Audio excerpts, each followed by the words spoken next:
আসসালামু আলাইকুম এভরিওয়ান।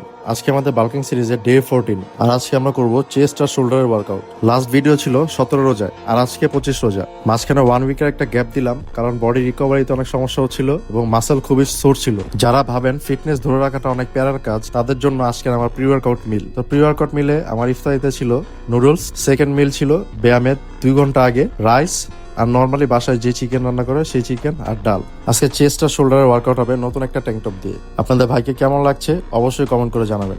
আজকে চেস্টের জন্য 3টা ওয়ার্কআউট করব, 2টা কম্পাউন্ড মুভমেন্ট, একটা আইসোলেশন মুভমেন্ট। চেস্টের first compound movement flat bench press free weight barbell দিয়ে, second compound movement dumbbell incline press, এবং আইসোলেশন মুভমেন্টের জন্য করব কেবল ক্রসওভার, এবং সবার লাস্টে বডি ওয়েট ডিপস দিয়ে চেস্টের ওয়ার্কআউট শেষ করব।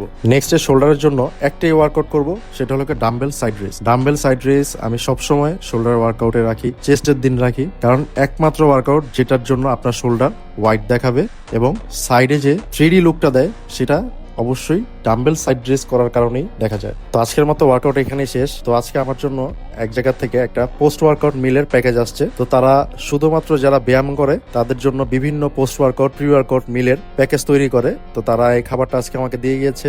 তো আমি আজকে খাইয়া দেখবো যে আসলে খাবারের টেস্ট কিরকম, খাবারের ভিতরে কিরকম ক্যালোরি থাকে এবং কি পরিমাণ প্রোটিন ইনটেক নেওয়া যায় এই খাবার থেকে। তো এটা খাওয়ার পরে যদি ভালো লাগে আমি অবশ্যই আপনাদের সাথে সাজেস্ট করব কোত্থেকে নিতে হবে। তারা এখনো নতুন কোনো পেজ খুলে নাই। আমার ডেইলি ফিটনেস ব্লগ যদি আপনার ভালো লাগে থাকে অবশ্যই ফলো করবেন, কমেন্ট করবেন এবং একটা শেয়ার করে দিবেন। Thank you so much.